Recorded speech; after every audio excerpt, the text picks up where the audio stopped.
आपण मानक समस्त नमस्कार। पुणी थे एमपी लाइफस्टाइल को स्वागत जनाऊँगी। चलतु आज मुझे अंडार गोटे रेसिपी तैयारी करी। चलतु देखिए तापाई मुझे कौन कौन सब सामग्री नहीं। प्रथम तो मुझे अंडा नहीं, मुझे 6टा अंडा नहीं। अल्प टे लुण टे हल्दी पकई गोल रखीदे। सिझापी गोटे थाली नहीं तेल मारिकी नहीं। टमाटो ग्राइंडिंग करी गोटे टमाटो नहीं। अदा पियाज रसुण पेस्ट नहीं।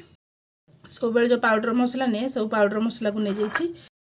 गोटे छोट आलू नहीं काटिकी गोटे पियाज नहीं टी जीरा नहीं कस्तूरी मेथी नहीं लुण और हल्दी पकई अंडा को मुझे गोले देती। साधारण छोट पिला माने प्राय केसर खाया भल पाते।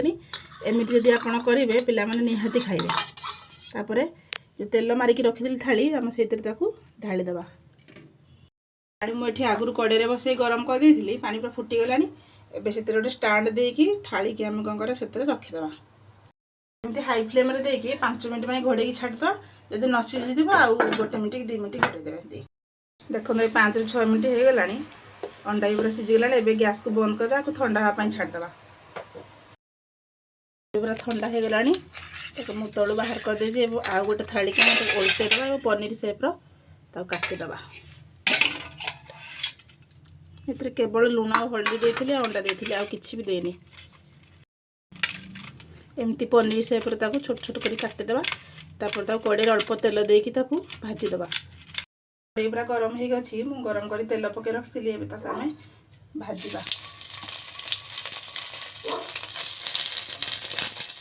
छाणीबे अल्प तेल एमती भाजीदे पकई फ्राए हो गला। जेहेतु सीझी जाए आम बेसी तेल छाणीबानी कि बेसी भाजबानी।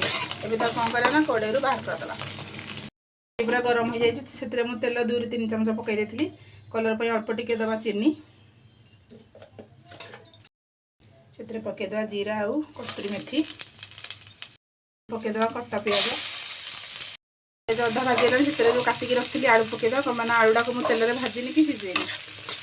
एवं से अदा रसुण पियाज पेस्ट रखी पकई देती 1 मिनट लो फ्लेम घोड़ेदेवा। होगा अदा रसुण पेस्ट आलू पूरा भाजीगले पकईदेवा टमाटो बटा मसला। से अल्प टे पानी देकी लो फ्लेम 5 मिनट मसला कषापी छाड़ीदेवा। 5 मिनट हो गला। मसला भी पूरा रेडी हो गला। कषी जाइए पानी मर जाइए। आलू भी देखो सीझी जाइए। से कौन करना पानी ढालीदेवा। आप रुटी सहित खाइबे से अनुसार पानी देवे। गरम भात सहित खाइले से अनुसार पानी देवे।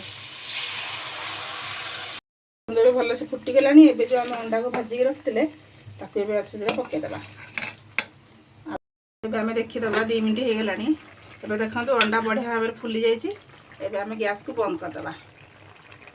देखो मोर प्रस्तुत हो जाए अंडारू तैयारी पनीर करी। आपण भी थे बनई खातु एवं केमिति लगिला कमेंट रे जणातु। मो चैनल टी को लाइक करूँ और सब्सक्राइब करूँ। समस्ते भल रुहतु।